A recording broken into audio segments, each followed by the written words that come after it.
Hello everyone, how are you all? Hope you are fit and fine today. This is Shubhaji Chakravarti in front of you, the CEO and the founder of Fluency Magic, as well as the founder of Milestone, which is situated in Falakata.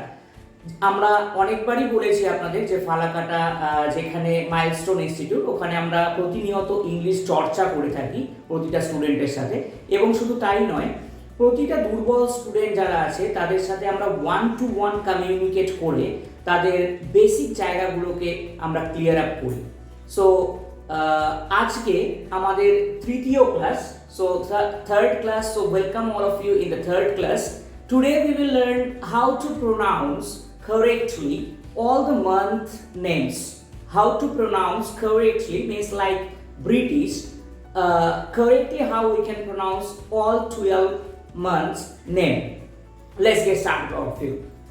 আগে আমরা যেটা শিখেছিলাম জানুয়ারি, the spelling will be little change now. You will have to change this pronunciation. How? Now January in this way. Now আগে আমরা বলতাম ফেব্রুয়ারি, it has not changed, so February. Okay, then আমরা একটা জিনিস শিখেছিলাম আগের ক্লাসে, সেটা হচ্ছে আর এর পরে যদি consonant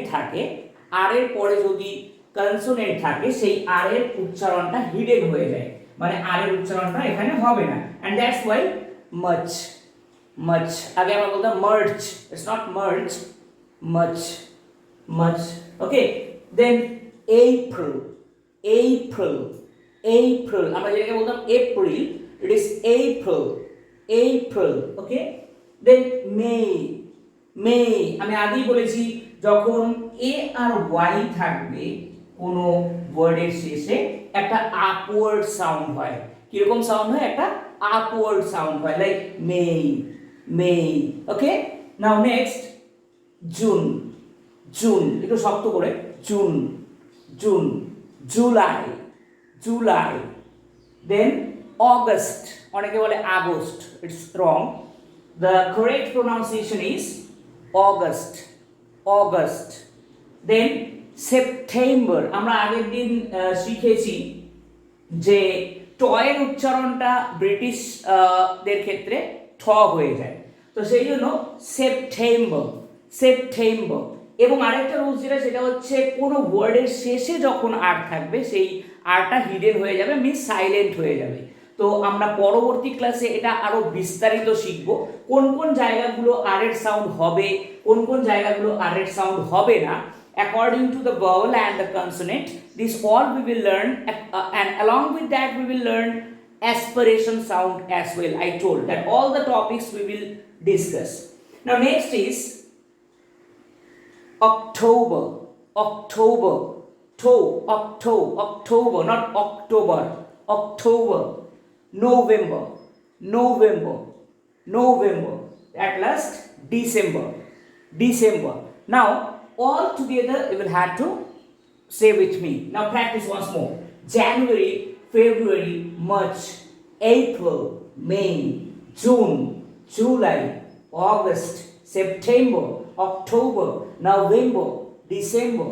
In this way we will have to pronounce correctly the 7 months names. Now one more thing, if you are connected with us, what are the things you can learn from here? Number 1, speaking, listening, reading, writing, presentation, pronunciation, as well as the basic English grammar. So আপনারা যদি আমাদের এই চ্যানেলের সাথে যুক্ত থাকেন, আগের ভিডিওগুলো দেখেন এবং পরের ভিডিওগুলো পাশাপাশি দেখেন, কি হবে?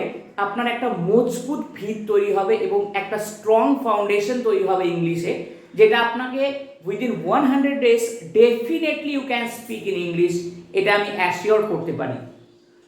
তার পাশাপাশি একটা কথা বলে রাখবো, আমি যেটা বারবার বলি, যে শুধু ভিডিওটা দেখলে হবে না, আপনাকে কি করতে হবে? পাশাপাশি খাতা কলম নিয়ে প্রতিদিন ভিডিওটাকে প্র্যাকটিস করতে হবে। অলরাইট, সো সঙ্গে থাকুন, চ্যানেলটিকে সাবস্ক্রাইব করুন ভিডিওটা ভালো লাগলে, এবং লাইক করুন। আমরা আসছি আগামীতে আরও এক্সক্লুসিভ অনেক কিছু নিয়ে, এবং তার পাশাপাশি আমরা প্রেজেন্টেশন, কিভাবে উই ক্যান রাইট অ্যাপ্লিকেশন, কিভাবে we can write a CV very nicely. CV, you can corporate CV, how you can write this, all we will discuss in this channel. So be connected with us and stay tuned. Thank you so much. See you in the next class.